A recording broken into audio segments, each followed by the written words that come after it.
Hi guys, so I'm going to show you a speed bar connection. So I'm going to show you how you set up your speed bar on your harness. So what's really important is that you make sure that you adjust the speed bar so when it is connected, the speed bar lines aren't pulling that tight that they're actually pulling some speed bar on. So let's get started and I'll show you how to set your speed bar up and how to connect it and how to use it safely. So here goes. Okay, so here we have a harness. This is my personal harness. I've been flying for many years. So it's already got a speed bar system set up on it. So I'll just go through what you would do with your speed bar lines. So on the end of your lines, you'll have what we call a Brummel hook here. And on your riser, you have a Brummel hook the other side here. And they connect by you just slotting them together like that. That's how they connect. And obviously disconnect the same. They just slot together like that. Okay, so when you get your new harness, you will run the line through the pulley down in the side of the harness here, along forward. Sometimes there's another pulley and sometimes there's just the tube that comes through the harness here. So you'll run down, forwards, through and out the front of the harness, which is through this pulley on this harness here. But some harnesses don't have another pulley here, they just have a ring or they'll have a tube. So then you'll have your line coming out where you will tie on the end of your speed bar around here. Now what I do here is when I'm tying it, I'll actually hang my harness up so it's under tension like that. I'll connect the Brummel hook to the riser like that, so it's already under tension slightly, not much. You don't want to be pulling down. It should not be pulling down on the riser. So none of this should be pulled on. It should be off like that, right the way off. So there's no tension. It's just like that. Okay, then you will come down to here, and what I do is with these particular type of bars, what I'll do is I'll actually bring the bar, this part of the bar, the flat part of the bar, almost against the bottom of the seat. What's that? I don't know, about an inch away. And then I'll tie it off, making sure you're not pulling on the riser line, on the speed bar line. And I'll tie, I normally set mine about there. That's normally really nice because when you're in the harness flying, you can lift your one leg and put your heel on the bar here to push out. And then if you need even more speed bar, you can bring your other heel onto this part of the bar and then push for full speed bar. So yeah, I normally find it works really nice. Just pull that back off. Oh, I didn't connect that side, that doesn't help. So yeah, I normally find that if you adjust the bar when you tie it up, so this part of the bar just sits an inch away from the bottom of the harness here. That works really nice. And then also when it's connected, while you're ground handling, you're about to launch, if you do it like this, it's not hanging on the ground and you're not tripping over it. So adjust it so it's just about half an inch, maybe 1 inch away from the bottom of your seat plate when it's connected, and that works really nice. And then everyone's got their own knots, how to tie it off. I tend to use a fishing knot, I don't know what it's called.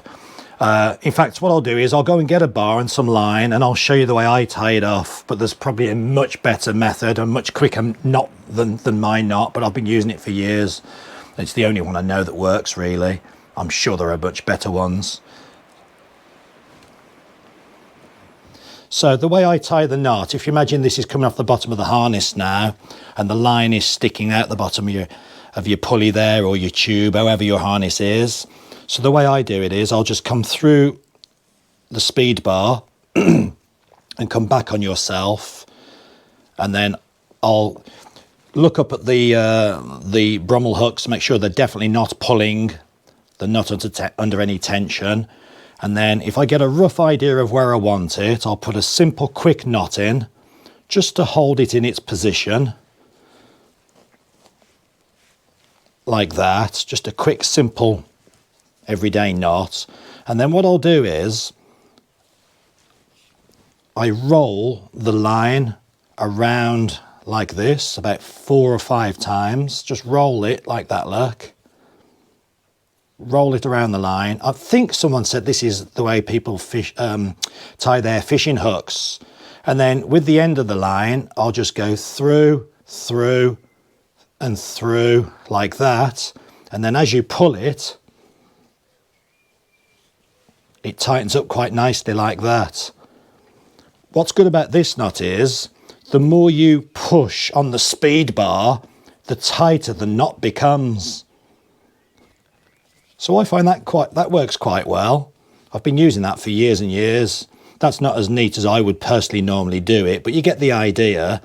What I like about this knot is it's really easy to release. So if you do fly and it's just a tiny bit long or a tiny bit short, when you land, it's not one of these knots that's a real pain to undo.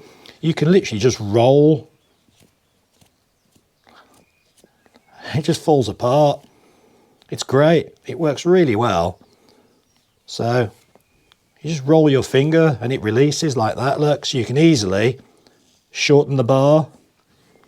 A quick simple knot just to hold it in a rough position like that. And then again just roll it around. If you want to really try and do it neat, just pull it a little bit tighter each roll like that, look.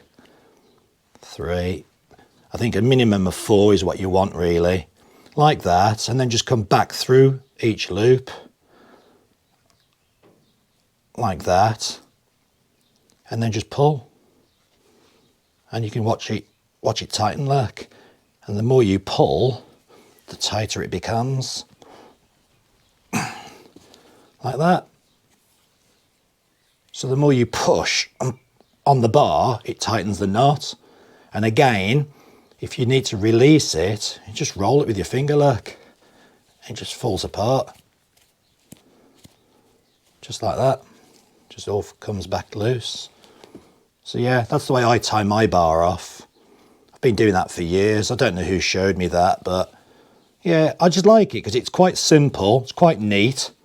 And if anyone that knows me on here, they know I like to have everything super neat. I'm a bit anal about things being neat. But yeah, that works really well. I like it, as I say, because you can push on the bar and you know it's always tightening the bar more and more. But if you ever need to adjust it, you can just roll it and it comes undone.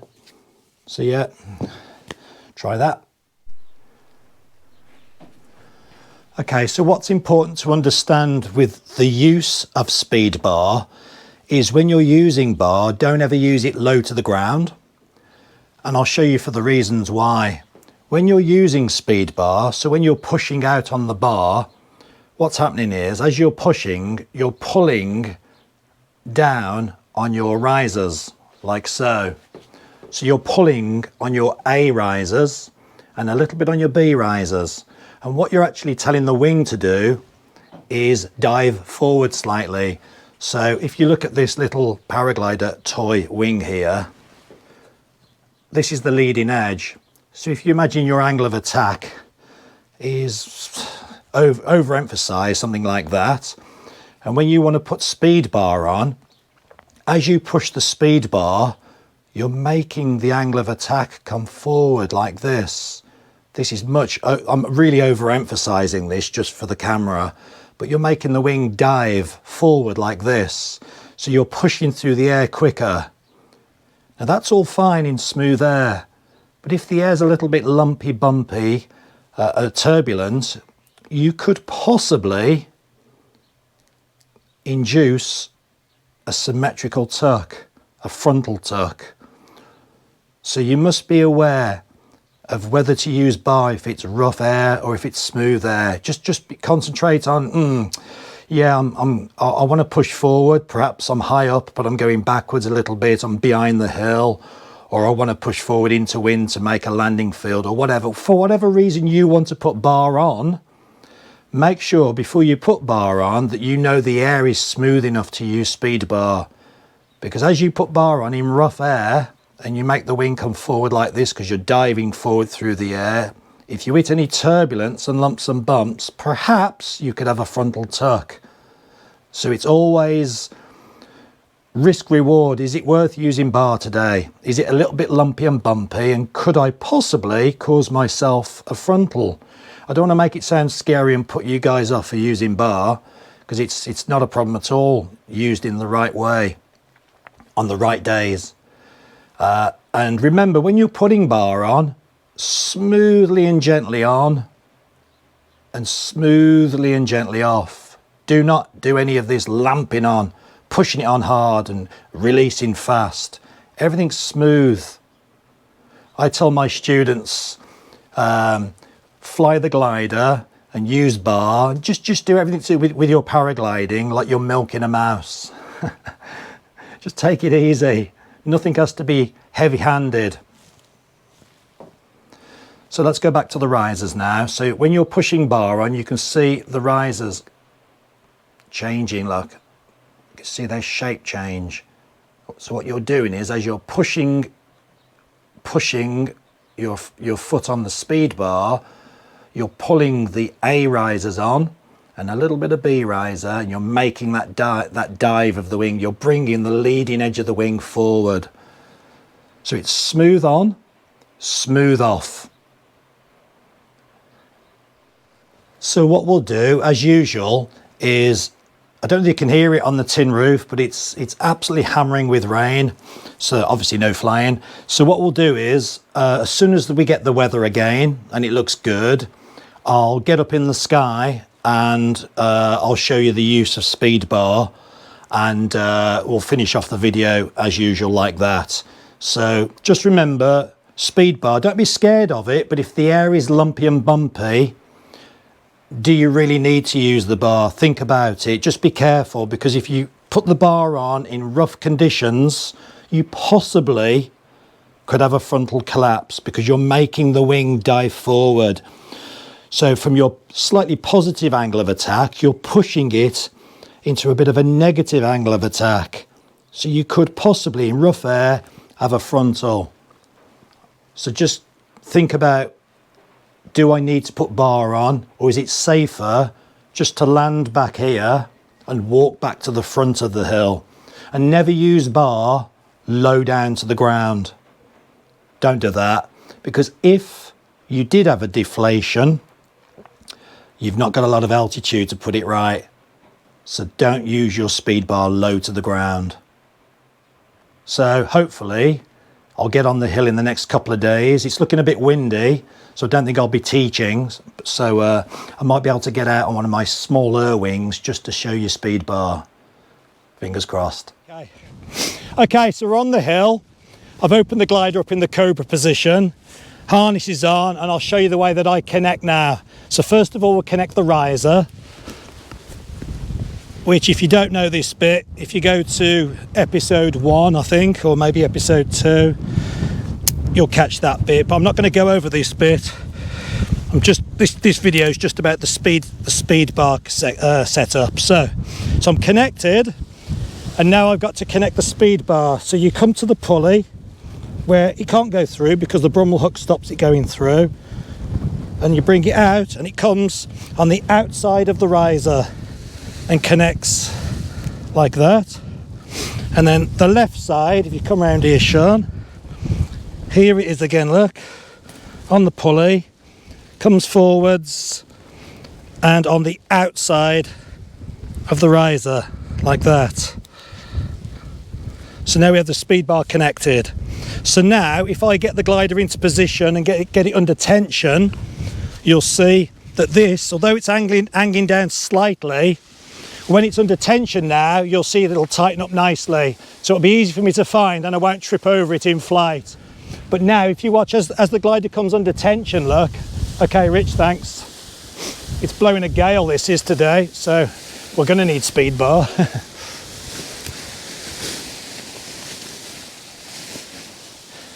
So now you can see, now it's under tension, it's very windy, you can see now it's sitting about an inch away from the bottom of, well, it's actually about 2 inches on this particular harness. This isn't the harness that I was demonstrating in the barn. This is actually a student's harness. But you can see, look, now it's relatively under tension and I'm not flying yet. It's sitting in a nice position. So in flight, all I've got to do is lift the heel and I'm on the bar. So what I'll do now is I'll take off and I'll show you how to use the bar in flight. Okay, so what you can see now is I'm about to take off and you can see where the bar is sitting, look. See, so I can't trip over it. So once I take off, it's really easy just to lift my heel, look.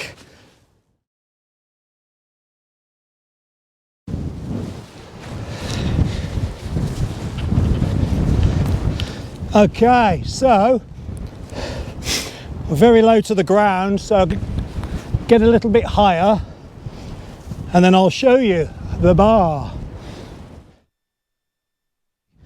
Okay, so here we go. Here we go. So flying along nice and level, speed bar is fully off. You can see they're fully off. Lift your heel, smoothly push. Look at the Brummel hooks coming on, see? And you can manipulate your heel so they're coming on square. So smooth on and smooth off. Again, heel on, smooth on, make sure they're square and smooth off. It's as simple as that. So I'm going to lift my leg, right leg up, and then watch the Brummel hooks as I press. Here we go, pressing the bar, smoothly on, right the way on now, nice and square, happy days, full speed, and then smoothly back off, and it's as simple as that.